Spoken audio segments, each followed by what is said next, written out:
ये इसका मीनिंग क्या होगा?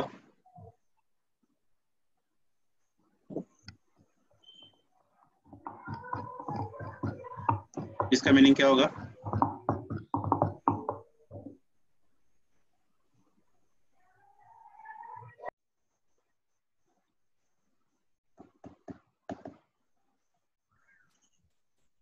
कौन बताएगा?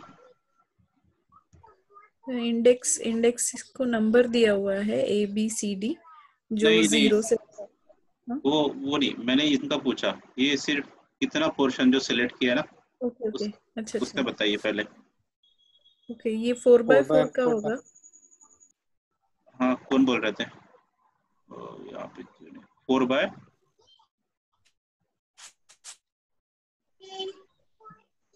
4x4 का मैट्रिक्स बन रहा है।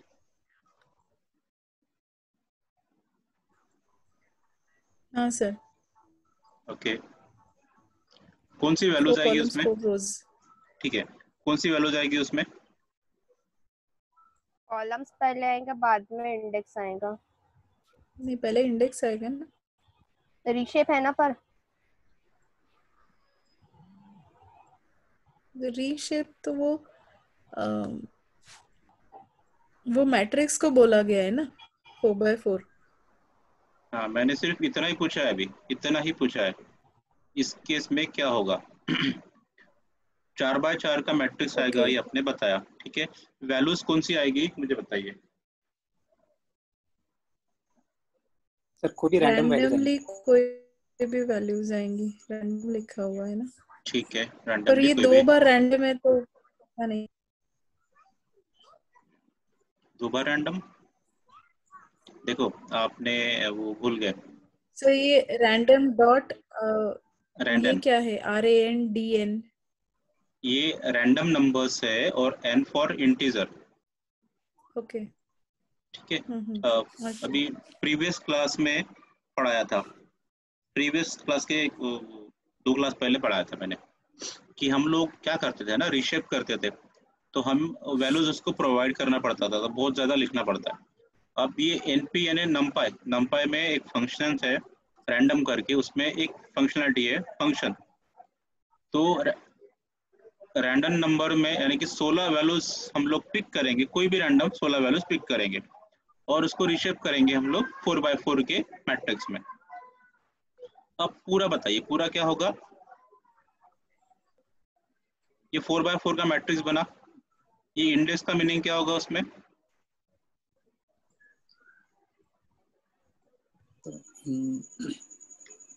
इंडेक्स मतलब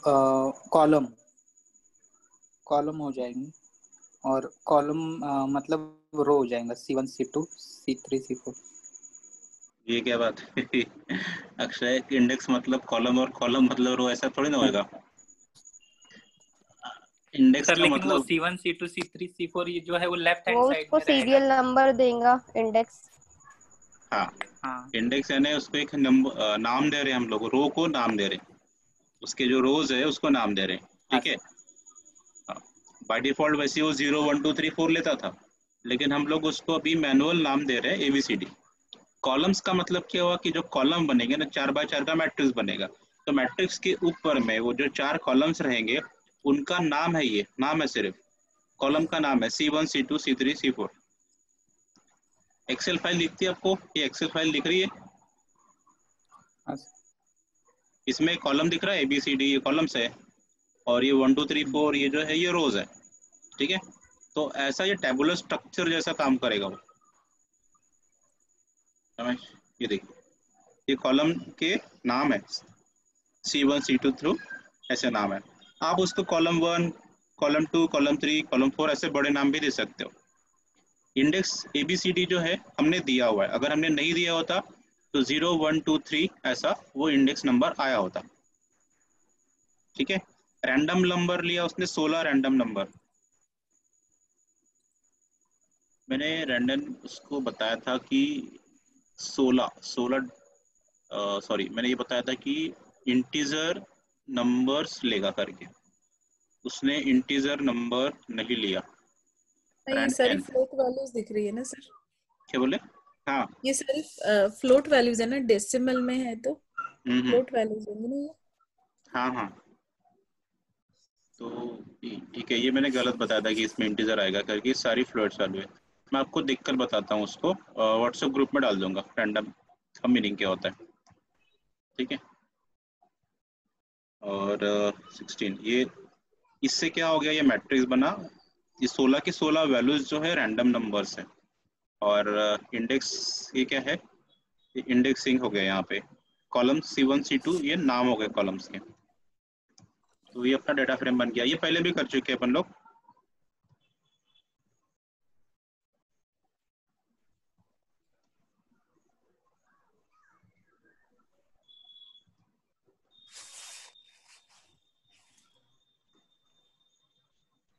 और अभी हम लोगों ने जैसे कि सीरीज को री इंडेक्सिंग किया था, वैसे ही हम लोग डेटा फ्रेम को भी री इंडेक्सिंग कर रहे हैं। अब री इंडेक्सिंग कर रहे हैं तो कितने ये थे वैल्यूज, 4 थे। अभी हम लोग एक्स्ट्रा का असाइन कर रहे हैं, उसमें फिफ्थ वाला ई असाइन कर रहे हैं। तो D F is equal to, यानी डी एफ में ही हम लोग असाइन कर रहे हैं, D F is equal to D F dot reindex, यानी उसमें मॉडिफिकेशन करने के बाद वो जो आउटपुट आएगा वो हम वापस से डी एफ में ही असाइन कर रहे हैं। तो क्या होगा ना, ये तो पहले जो 4 बने थे वो एज इट इज है, अब ये फिफ्थ रो बनेगी जिसमें कोई वैल्यू नहीं है, NaN है।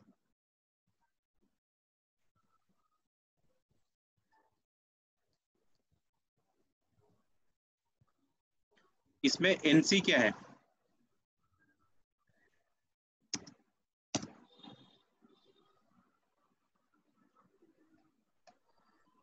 NC क्या, NC का डेटा टाइप क्या है,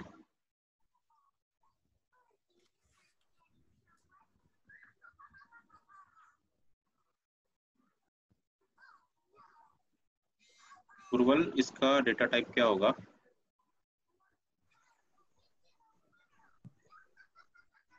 no idea sir, sorry. Smita आपको याद है? नंबर ऑफ कॉलम्स, क्या बोले?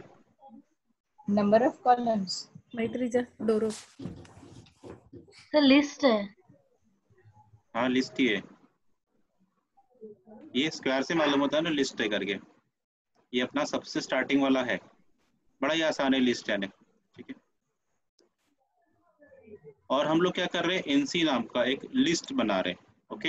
एंड वो डेटा फ्रेम में 4 कॉलम्स थे, तो हम लोग अभी क्या कर रहे हैं कि वो लिस्ट में फिफ्थ कॉलम हमने डाल दिया C5, फिर df equals to df dot reindex, इसको भी री इंडेक्स कर रहे हैं, और कॉलम्स को हम लोग असाइन कर रहे हैं NC यानी लिस्ट असाइन कर रहे हैं, जो उसका ये नाम है उसकी, उसको रिप्लेस करेगा। इसमें तो 4 ही नाम थे, 4 ही कॉलम थे, तो क्या रिप्लेस करेगा ना, वो फिफ्थ वाला कॉलम यहाँ पे आ जाएगा।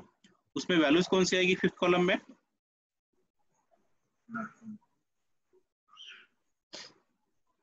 वैल्यूज कौन सी आनी चाहिए फिफ्थ कॉलम में?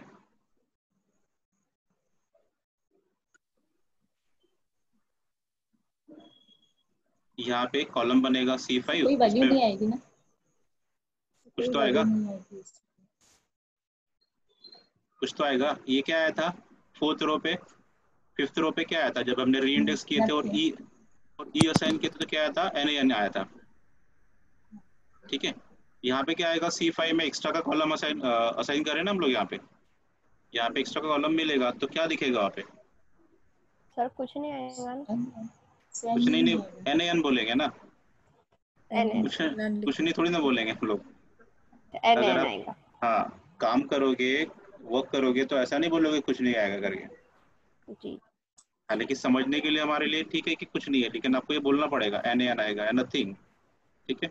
Okay sir. या नल वैल्यू बोल सकते हो, प्रोग्रामेटिकली जो भाषा है हमारी लैंग्वेज है उसके हिसाब से आप बोल सकते हो कि it will fill null values, और या फिर NaN, ठीक है। तभी हम लोग DF को प्रिंट कर रहे हैं, और ये देखिए NaN आया वहाँ पे। ये समझा ना, ये लिस्ट बनाए, लिस्ट को एज अ कॉलम असाइन किए तो रिप्लेस कर देगा ये वैल्यूज। अगर कुछ और नाम दिए होते यहाँ पे तो वो भी उसने रिप्लेस कर दिया होता।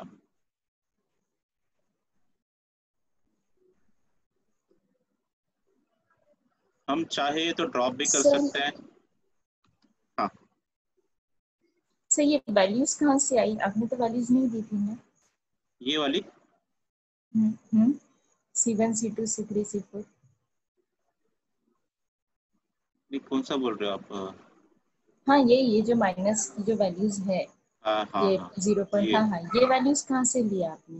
ये एक मिनट, ये देखिएगा, ये पोर्शन मैंने पूछा था ना आपसे, हम्म इसका मीनिंग क्या होता है? नंपाई पढ़े थे ना, हमने नंपाई का क्लास किया था ना। हम्म, एक मिनट, इसको कर लेते हैं। ये डीएफ है, डीएफ में 5 कॉलम्स है, ठीक है। 5 कॉलम में से हम लोग ड्रॉप किसको कर रहे हैं? ई को कर रहे हैं, सॉरी, ये ये है इंडेक्स, तो इंडेक्स का नाम क्या है? ई। ई को हम लोग ड्रॉप कर रहे हैं, तो देखिए क्या आएगा, बचेगा, ड्रॉप नहीं हुआ।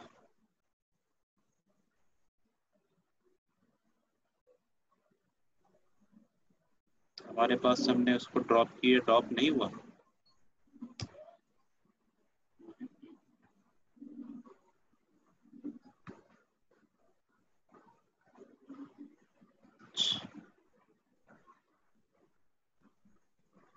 ओके, क्यों ड्रॉप हुआ लेकिन वो दिखा नहीं? अब क्यों नहीं दिखा मैं बताता हूँ।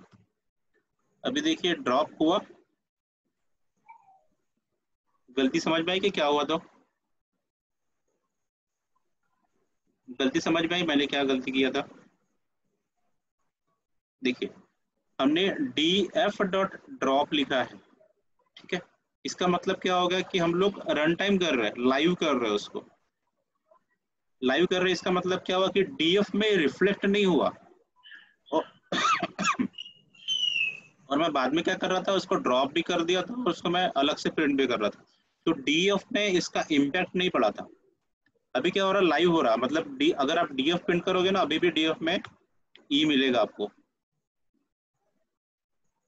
इन दोनों का डिफरेंस समझ में आया? लाइव उस पर काम करना और उस पर असाइन करके करना, इसका डिफरेंस समझ में आया? क्यों ऐसा हो रहा है कि मैं डीएफ को प्रिंट कर रहा हूँ तो ई आ रहा है, लेकिन मैंने यहाँ पे df.drop लिखा तो ई नहीं आ रहा है, ऐसा क्यों हुआ? इन दोनों के बीच का डिफरेंस समझ में आया आपको? नहीं, नहीं सर। ठीक है। अभी मैं इक्वल्स टू लिखता हूँ df.drop और ई df। ये लाइंस देखिए और ये वाली लाइन देखिए, इसमें क्या फर्क है? इसमें हम लोग क्या कर रहे हैं कि उसी टाइम पर ड्रॉप होने के बाद क्या कंडीशन होगी वो हम लोग यहाँ देख रहे हैं, लेकिन इसका रिफ्लेक्शन डीएफ में नहीं हुआ, क्योंकि डीएफ में हमने वैल्यू असाइन नहीं की है, ठीक है ना। डीएफ में अगर हम लोग ई को ड्रॉप करते हैं तो ड्रॉप होने के बाद कैसा दिखेगा वो दिख रहा है यहाँ पे, लेकिन यहाँ पे क्या किया हमने, डीएफ को ड्रॉप कर दिया और ड्रॉप करने के बाद जो बचेगा वो असाइन कर दिया डीएफ में। अब डीएफ में जो एग्जिस्टिंग था डेटा वो चेंज हो गया अभी, मतलब ड्रॉप होने के बाद जो 4 रोज ही बचनी चाहिए थी वो यहाँ पे आ गई। ये समझा? ठीक है। इसमें एक्चुअल में ड्रॉप नहीं हुआ, एक्चुअल में ड्रॉप नहीं हुआ, सिर्फ इसी सेल में वो ऐसा दिखेगा आपको। उसमें डीएफ में कोई चेंजेस नहीं हुए, वो लाइव में ड्रॉप करके दिखा रहा है। यहाँ पे ड्रॉप हो गया, होने के बाद उसमें असाइन कर दिया तो उसका पूरा वैल्यू चेंज हो गया, ठीक है ना। अभी देखिए डीएफ अभी गया हो गया, अभी आप डीएफ में टाइप करोगे तो 4 ही दिखेंगे। इसका मतलब समझता है ना आपको? लाइव करना और इसमें असाइन करना, इसमें डिफरेंस होता है। अभी एक मिनट, डीएफ आ रहा है,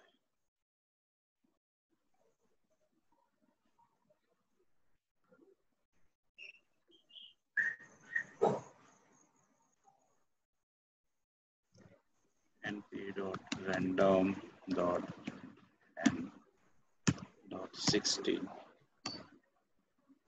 ये देखिए स्मिता, एनपी यानी नंपाई होता है, नंपाई, और नंपाई में रैंडम नाम का फंक्शन होता है, उसके अंदर में और एक रैंडम नाम का फंक्शन होता है। तो उसमें हमने 16 वैल्यूज दिया है, तो यहाँ देखिए 16 वैल्यूज हमको मिली है। जनरली वो 0 और 2, 0, 1, 2 के बीच में ही वैल्यूज होती है वो। तो 16 रैंडम वैल्यूज, कोई भी वैल्यूज वो पिक करके उसने हमको दिखा दिया। हमने उसको रीशेप करे, तो 16 वैल्यूज है, 16 वैल्यूज रीशेप करेंगे तो कैसा होगा, कितने में करना चाहिए उसको, अगर हमको मैट्रिक्स बनाना है तो 4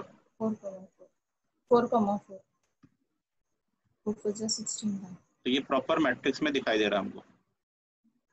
तो देख रहे हैं आप, इतनी सी लाइन की कोडिंग में हमको 16 वैल्यूज मिल गए। हम चाहे तो ज़्यादा वैल्यूज भी ले सकते हैं। 25 कर दो आप, 25 करोगे तो क्या आएगा आपका, बस 5x5 का कॉलम मैट्रिक्स बनेगा ऐसा।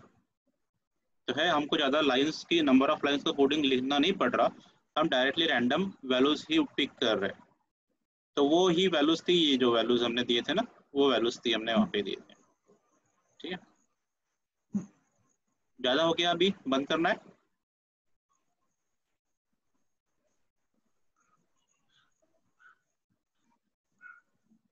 ये खत्म कर देते और बंद कर देते।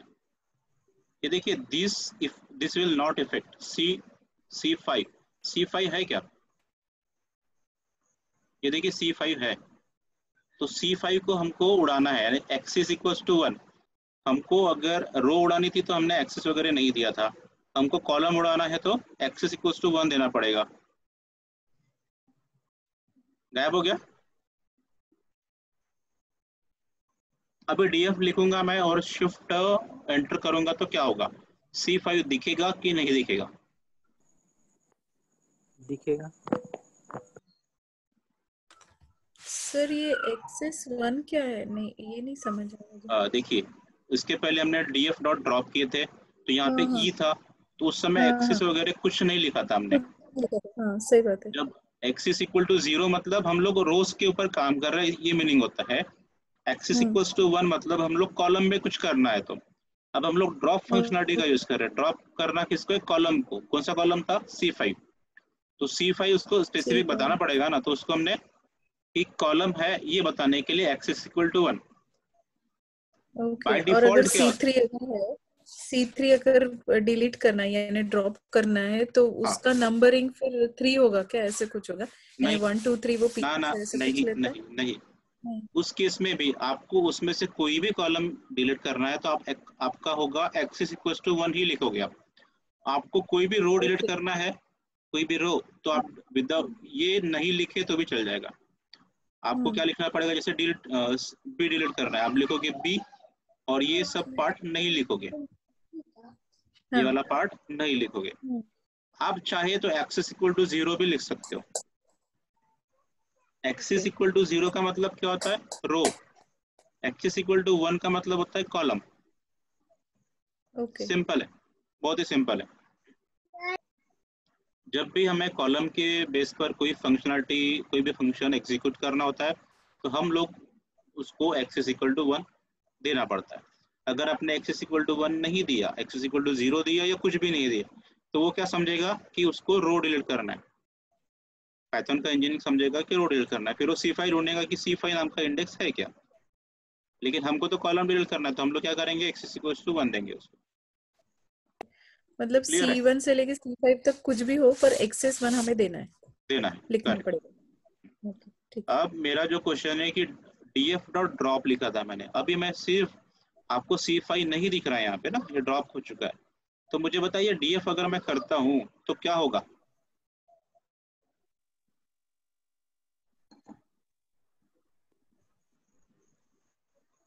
C5 दिखेगा कि नहीं दिखेगा, नहीं दिखेगा, नहीं दिखेगा।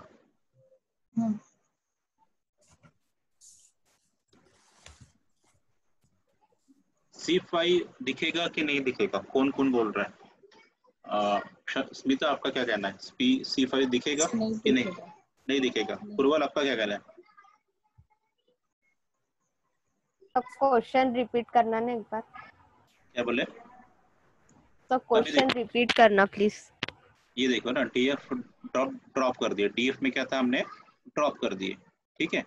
C5 को ड्रॉप कर दिया, तो यहाँ C5 नहीं दिख रहा है, कॉलम ने उड़ा दिया, नहीं दिख रहा है।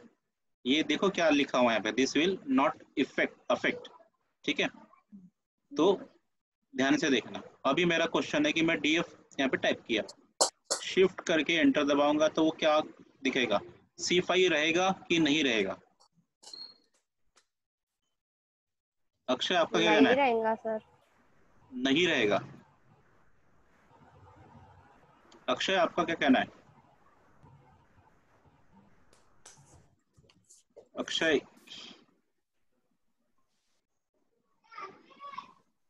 अक्षय आंसर दो या टाइप करो, टाइप करके दो आंसर,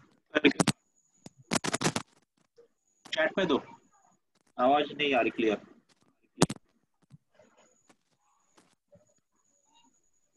तो अक्षय और रवि दोनों का कहना है कि डीएफ अगर करते हैं तो C5 दिखेगा। अक्षय और रवि का कहना है डीएफ एग्जीक्यूट करते तो C5 रहेगा। बाकी आप तीनों का कहना है कि नहीं रहेगा।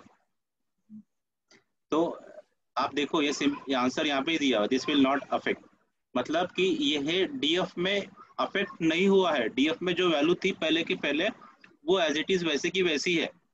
ये सिर्फ इनलाइन एडिटिंग, इनलाइन इफेक्ट हुआ है, मतलब सिर्फ इसी लाइन के लिए अफेक्ट हुआ है। ये हमने असाइन नहीं किए ना, जो चेंजेस हुए हैं वो हमने असाइन नहीं किए हैं। ठीक है, ये लास्ट स्टेटमेंट में ही बताया था मैंने कि असाइन जब तक नहीं होगा तब तक उसमें रिफ्लेक्ट नहीं होगा। अब देखो डीएफ करता है तो C5 दिखेगा। ओके, तो मुझे क्या करना पड़ेगा कि मुझे CF को परमानेंटली डिलीट करना है। DF से परमानेंटली मुझे C5 को डिलीट करना है। क्या करना चाहिए मुझे?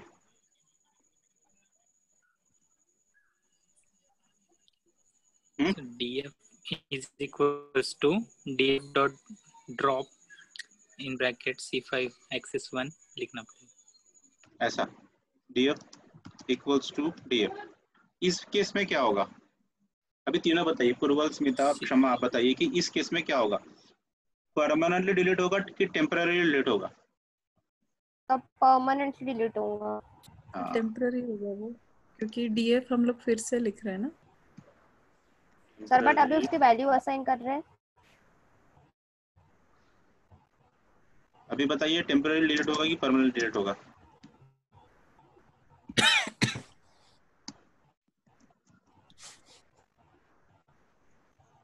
क्या हो रहा है यहाँ पे? हमने ड्रॉप कर दिए। परमानेंट डिलीट होगा। हाँ, ड्रॉप करने के बाद हमने उसको असाइन कर रहे हैं डीएफ में, तो दैट मीन्स कि डीएफ से वो परमानेंटली डिलीट हो जाएगा। दोनों का डिफरेंस याद रखिएगा, मैं आपको वापस से नेक्स्ट बैच में ना पूछूंगा। ये दोनों का डिफरेंस याद रखिएगा, ठीक है? तो हम लोग आज की क्लास यहाँ रोक देते हैं।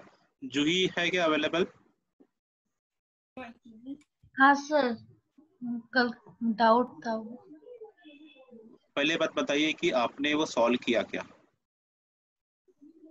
सर मुझे इवन नंबर का आया, ऑड नंबर का आया, लेकिन वो प्राइम नंबर की कंडीशन मतलब वो समझ नहीं आ रही कि उसको कैसे लिखे। देखो आपको ऑड नंबर का आ गया, आपने सॉल्व किया। मुझे हाँ, इवन का भी आ गया, बस वो प्राइम नंबर का नहीं है समझना। ग्रुप में किसी ने भेजा मुझे? अगर आपको ने ऑड किया है, इवन किया, तो ग्रुप में शायद भेजा नहीं आगे से। नहीं सर, वो क्वेश्चन था प्राइम नंबर के लिए, लेकिन मैंने अच्छा। ऐसे ट्राई करके देखा हाँ। तो वो हो गया, लेकिन वो प्राइम नंबर के लिए फॉर लूप में वो कंडीशन कैसे लिखे, फॉर और इफ लूप में, वो समझ में नहीं आया। ये तो मैंने 1 से लेकर 200 तक तो मैंने शायद पूछा ही नहीं था आपसे। और हाँ राइट, मैंने सिर्फ ये पूछा था कि कोई भी नंबर अपन ने असाइन किए, गिवन दिए, इनपुट दे दिए, तो वो नंबर प्राइम नंबर है या नहीं, ये हमको रिटर्न करना चाहिए। तो जैसे मेरा क्वेश्चन है कि 3 ये प्राइम नंबर है क्या? हाँ सर। है। 9 ये प्राइम नंबर है क्या? नहीं, प्राइम नंबर नहीं नहीं है। है, क्यों नहीं है? क्योंकि वो 3 से भी डिविजिबल है ना सर। ओके। क्योंकि प्राइम नंबर की कंडीशन ये होती है कि वो 1 और खुद से डिविजिबल होना चाहिए। 9 3 से भी डिविजिबल होता है, इसलिए वो करेक्ट है आपका, आवाज ब्रेक हो रहा है। ठीक है, चलो प्रॉब्लम। चैट अवेलेबल है ना, चैट में बोल सकते हैं आप। और अगर मैंने पूछा 11 प्राइम नंबर है क्या? हाँ सर, प्राइम नंबर है 11। ओके, किसी को कंफ्यूजन है कि प्राइम नंबर क्या होता है? ये चीज पता नहीं है? उर्वल, स्मिता, अक्षय, एनीवन? पता है कि सर। आपको प्राइम नंबर ही नहीं पता है क्या होता है? पता है सर क्या होता है प्राइम नंबर। हाँ, पूर्वल आपको पता है?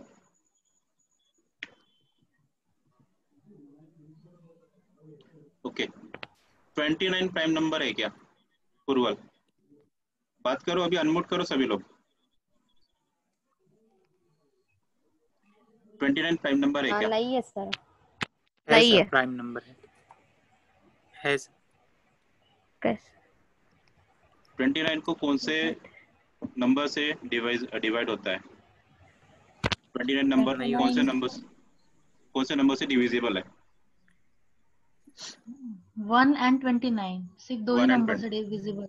हाँ, यस। प्राइम नंबर निकालने की कंडीशन क्या है कि आप क्या करते हो ना, कि उन सारे नंबर से डिवाइड करके देखते हो कंप्लीटली डिविजिबल है कि नहीं, वो चेक करते हो।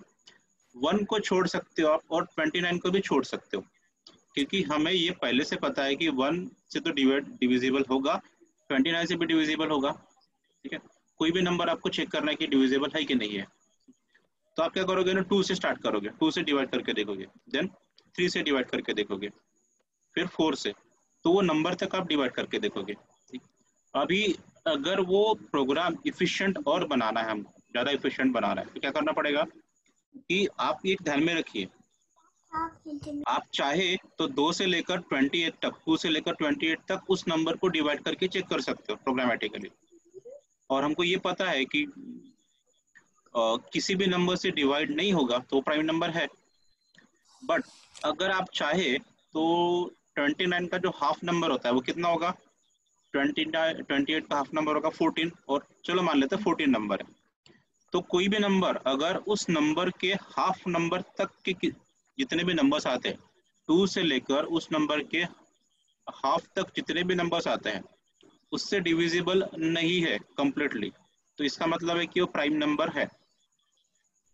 ठीक है, 2 से स्टार्ट करेंगे, अब एग्जांपल लेते हैं 29 का, और अगर 14 तक सारे नंबर से डिविजिबल नहीं है, तो नेचुरल सी बात है कि 15 से भी नहीं होगा और 28 तक जितने भी नंबर्स आ रहे हैं उससे भी नहीं होगा। ठीक है, तो प्रोग्रामेटिकली क्या करोगे, फॉर लूप लगाओगे। फॉर लूप कैसा लगाओगे? 2 से स्टार्ट करोगे और 14 तक लगाओगे, दैट मीन्स कि that number divisible by 2, divide by 2। ठीक है, तो for 0 to that number divide by 2, जैसे 29 नंबर है हमारे पास, तो 29 का हाफ करोगे और उस नंबर तक आपका लूप चलना चाहिए। अब लूप स्टार्ट हुआ, फिर आप एक टेम्पररी वेरिएबल ले लो। टेम्पररी वेरिएबल में हम लोग ट्रू या फॉल्स ऐसा लिखेंगे, बुलियन ऐसा लिखेंगे। फिर आप चेक करोगे कि इफ दैट नंबर, मतलब जो लूप चालू हो गया आपका, अब लूप में जैसे फॉर आई इक्वल टू 2 ले लिया हमने, और आई में 2 से वैल्यू से स्टार्ट कर लिए और उस नंबर के हाफ तक रन कर रहे हैं, तो पहली बार आई में वैल्यू होगी 2, फर्स्ट टाइम आई में 2 होगा। सेकेंड और उसको चेक करोगे, if 2 is divide by, sorry, if that number है 29 number is divide by 2, completely divisible है क्या?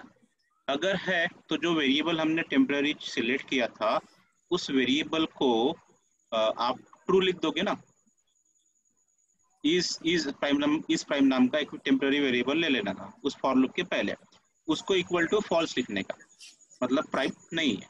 अब यहाँ पे इफ कंडीशन में आ गए फॉर लूप के अंदर में, if number means 29 divide by divisible by 2 equal to 0 है क्या? इक्वल टू 0 अगर है तो इस प्राइम इक्वल टू ट्रू हो जाएगा और उस फॉर लूप से बाहर निकल जाएगा। बाहर क्यों निकलेगा? क्योंकि उसको मालूम पड़ गया कि ये प्राइम नंबर नहीं है, तो फिर लूप चला के मतलब ही नहीं आगे। अगर वो नंबर 2 से डिवाइड है तो लूप चला के मतलब नहीं है। If that number is divisible by 2, then उसको इस प्राइम इक्वल टू 2 लिखने का और बाहर निकल जाने का, ब्रेक का यूज करने का। अगर नहीं है, डिविजिबल नहीं है, तो फिर आप 3 से चेक करोगे, 4 से चेक करोगे, ऐसा जब तक वो उसका हाफ नंबर तक नहीं आएगा। कहीं पे आपको मिलेगा नंबर कि वो डिविजिबल है या नहीं है, तो आप इस प्राइम को उसके रिस्पेक्टिव हिसाब से ट्रू या फॉल्स कर सकते हो। मिला तो ट्रू लिखोगे, अदरवाइज वो फॉल्स ही रहेगा, क्योंकि हमने उसको फॉर लूप के पहले फॉल्स लिख चुके हैं। अब ये पूरा फॉर लूप चल गया। फॉर लूप चलने के बाद फॉर लूप के बाहर आप चेक करोगे कि if is prime equal to true, अगर प्राइम जो है बुलियन वेरिएबल वो ट्रू है क्या, तो अगर ट्रू है means that number is prime number, else that number is not prime number. तो मैंने ये प्रोग्राम वर्बली बताया। वर्बली बताने में थोड़ा कंफ्यूजन होता है, तो आप क्या करोगे, वीडियो देखोगे और वीडियो देख के समझने की कोशिश करोगे कि मैंने जो बोला हुआ है। ठीक है, आसान नहीं है, जिन्होंने भी नहीं बनाया है प्रोग्राम, आसान नहीं है बनाना स्टार्टिंग में, फर्स्ट टाइम। इनफैक्ट जो 1 साल के एक्सपीरियंस भी होते हैं ना, वो उनको भी वापस से बोला जाए सोचना ही पड़ता है। लेकिन मैं उसका आंसर नहीं बताऊंगा, एग्जैक्टली करके नहीं दूंगा। आप करोगे तो ज्यादा अच्छा है, आपको समझेगा लॉजिक कैसे लगाते हैं। ठीक है सर, पर एक नंबर के लिए रहेगा तो ठीक है, लेकिन अभी तो 1 से लेके 200 तक करना है, तो फिर हर एक नंबर के लिए अलग अलग प्रोग्राम बनाना पड़ेगा। अब ये जो पूरा मैंने प्रोग्रामिंग सेक्शन बताया, उस पूरे प्रोग्रामिंग पार्ट को आप ले लो, एक ऊपर एक आउटर फॉर लूप लगा लो। ठीक है, तो जैसे नम आपने नम पास किया था, इसको नम इज इक्वल टू 29 पास किया था, उस नम के बदले में आप जो आउटर फॉर लूप होगा उसमें आपको स्टार्टिंग में आप 1 पास करोगे, देन 2, देन 3, ऐसा 200 तक पास करोगे। और इस बार आप जो प्रिंट करोगे ना, इफ जो इनर फॉर लूप है उसमें आप जो प्रिंट करोगे, if that number is prime is equal to true, तो उस केस में आप पूरा प्रिंट कंडीशन नहीं लिखोगे, सिर्फ वो नंबर लिखोगे कि दिस नंबर इज, ये नंबर लिखोगे कि ये प्राइम नंबर है। फिर अपन समझ जाएंगे कि 1 से लेकर 1000 तक या 200 तक जो भी नंबर्स आपने प्रिंट किए वो नंबर प्राइम नंबर्स है। ये पूरा जो लॉजिक लगाया है उसको एक आउटर फॉर लूप देना, और जो वैल्यू पास कर रहा हूँ ना एज नंबर 29 जैसे पास किया था, तो वैसे ही 1 जो पहला फॉर लूप का नंबर है, तो स्टार्टिंग की वैल्यू 1, 2, 3 ऐसे पास करना है। बस सिंपल है, वो ज्यादा टफ नहीं है।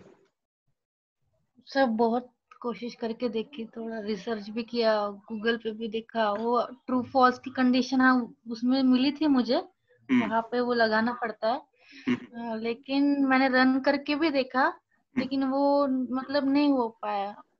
देखिए मेरे मैंने पास सर्च उसका किया था, एक प्रोग्राम मुझे मिला था, उसमें ट्रू फॉल्स था, लेकिन मैंने रन भी किया, लेकिन वो हो नहीं पाया। एग्जैक्ट वैसे ही टाइप किया था, बहुत समझने की कोशिश भी की थी उसको, लेकिन वो नहीं हो पाया। मुझे ये थोड़ा सा डिफिकल्टी लग रहा है मुझे। देखो मैंने बहुत मतलब 1-2 घंटे में उसको लेके बैठी थी, अच्छा, वो लेकिन नहीं हो पाया। चलो 1-2 घंटे बैठे वो अच्छी बात है, मैं आपको पर्सनली तो बता सकता हूँ, लेकिन बाकी लोगों को मैं बता दूंगा ग्रुप में, तो सबको आंसर मालूम पड़ जाएगा, कोशिश ही नहीं करेंगे उसमें। आप फेल हो गए तो चलेगा, लेकिन आपने कोशिश करना चाहिए, क्योंकि आपका माइंड ओपन होना चाहिए कि लॉजिक कैसे लगाया जाता है।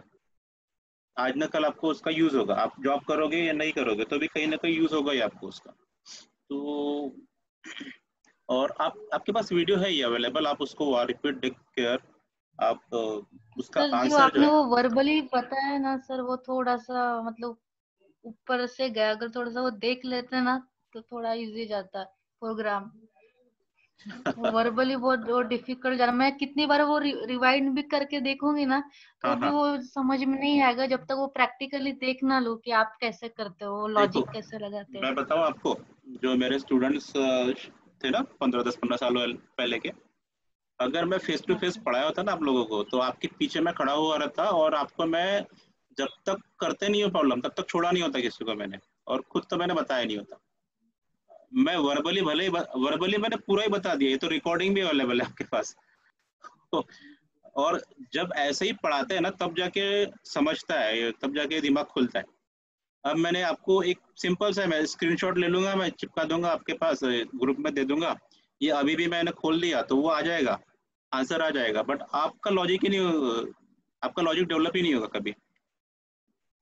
फिर पढ़ने का फायदा क्या होगा ना, कि हम लोग सभी लोग अब मेहनत कर रहे हैं, जैसे मैं टाइम दे रहा हूँ आपको, तो मेरा टाइम देने का मीनिंग क्या हो जाएगा। मैं ये नहीं चाहता हूँ कि स्पून फीडिंग हो जाए।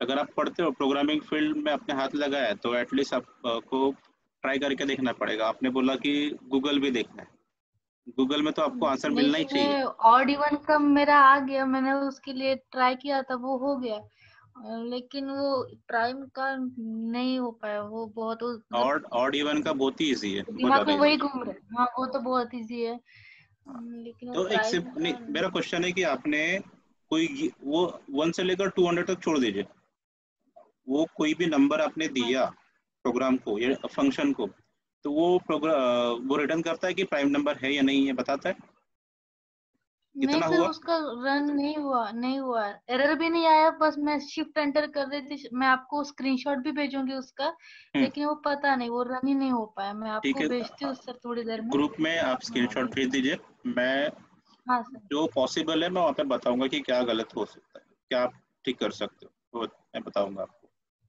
हाँ लेकिन सर, आपको फिर भी ठीक है। ट्राई करना है। हाँ।